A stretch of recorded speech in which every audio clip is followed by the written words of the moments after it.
Hello and welcome to Quick Charge by Electrek, keeping you in the fast track with daily Tesla and electric vehicle news. I'm Mikey G, and it's Wednesday, January 5th.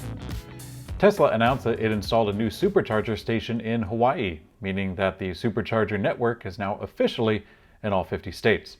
Technically, Hawaii already had a Supercharger on the island of Lanai, but it was built for a Tesla board member, Larry Ellison, who owns most of the island. So, with the launching of the station in Aiea, Tesla now has public access in all 50 states. I don't know if it's their goal, but I think it would be pretty neat if they also covered the US 16 territories, such as Guam and the US Virgin Islands. They do have a station in Puerto Rico, so they have made some progress towards that end. Our Next Energy, also known as One, installed a battery pack in a Tesla Model S that managed to travel 752 miles on a single charge.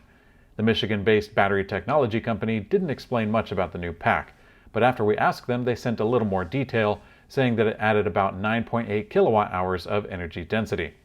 The One company did their test drive at about 55 miles an hour of regular speed. This is indeed impressive, but the lack of details from the company and the increased price of the larger energy density pack doesn't make it a viable option, at least for now. Nikola has officially given up on their $2 billion patent lawsuit against Tesla over the design of the Tesla semi-electric truck.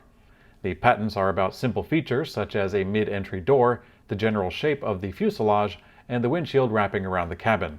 Nikola alleged that Tesla's electric truck was stealing from their prototype that they had unveiled in 2016.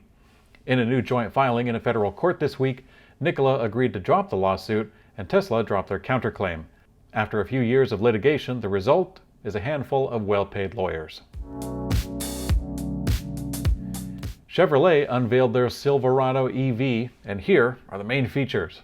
For the base version, it starts at an MSRP of $39,900, scaling up to $105,000 depending on equipment.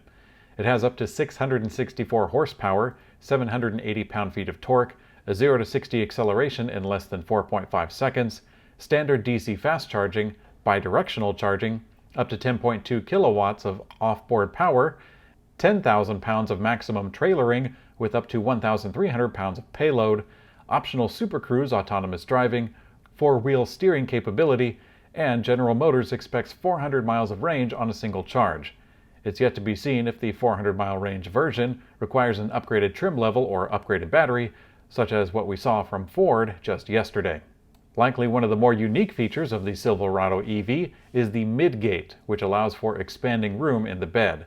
By folding back the seats and actually opening a rear door, larger items such as a kayak can be stored in the bed that extends up to 10 feet and 10 inches at maximum length. The vehicle will take a few years to reach the dealer lots, but reservations for the Silverado EV are starting at 1 p.m. Eastern Time at Chevrolet.com. Actually, that's right about now. Chrysler unveiled their Airflow concept sedan. The company is promising Level 3 autonomous driving capability, more than 350 miles of range, and a fully battery electric portfolio by the year 2028. The new concept is said to integrate leading-edge drive system technology with intuitive AI and connected vehicle technology with fast-charging functionality. This transition to all-electric for Chrysler will be fast indeed. Their parent company, Stellantis, already has a host of European EVs at their disposal, while Chrysler itself has no EVs in their history, unless you count the Chrysler T-Van. It was an electric minivan that they made for just 2 years in the early 90s. Mercedes has unveiled a new camper version of their EQV electric van. The photos show the van with a ramping pop-up roof, a sleeping platform over the rear seats, and an extended kitchen from the rear trunk. Mercedes-Benz says that the vehicle is made with the weight as a focus in mind for improving the range, and they also have a solar panel option. The van already starts at the equivalent of $64,000 without an upgraded camper or an upgraded battery pack. The two battery pack options are for 147 miles or 226 miles on a single charge. Along with the photos for the camper van, the company writes, quote, "The motorhome market is of strategic importance for Mercedes-Benz vans. We want to continue to grow here and play a pioneering role in terms of innovation and sustainability. For us, it is clear. The future is electric, also in the motorhome industry. Sony brought another surprise to CES this year, revealing an SUV version of their Vision S concept EV. Back in 2020, they brought a sedan version of the concept and made a bold announcement that Sony would enter the electric mobility business. At the time, we didn't know if it was just a show for Sony's vehicle technology that they would be licensing to other automakers. But now we see that Sony is putting a little more effort into their goal. Sony's new company, called Sony Mobility Incorporated, will officially be formed this spring. They have explicitly stated that they are exploring a commercial launch of their Vision S concepts, and at the end of their total press conference, they drove both of the vehicles on stage side by side. Most of the presentation focused on the media interface inside the car, and no new specifications were announced. Fleet developer Lightning eMotors has unveiled a new rolling chassis purpose-built for Class 4 and 5 commercial EVs. The proprietary Lightning eChassis can support 1,500 pounds of gross vehicle weight rating, and compared to other commercial vehicles in the same class. The eChassis can accommodate various battery sizes and configurations, as well as different powertrain integrations and wheelbases. Furthermore, the chassis can be modified to include a cab, be completely stripped, or come as a cutaway configuration. Pre-production units of the new commercial EV chassis are expected to arrive the second quarter of 2022.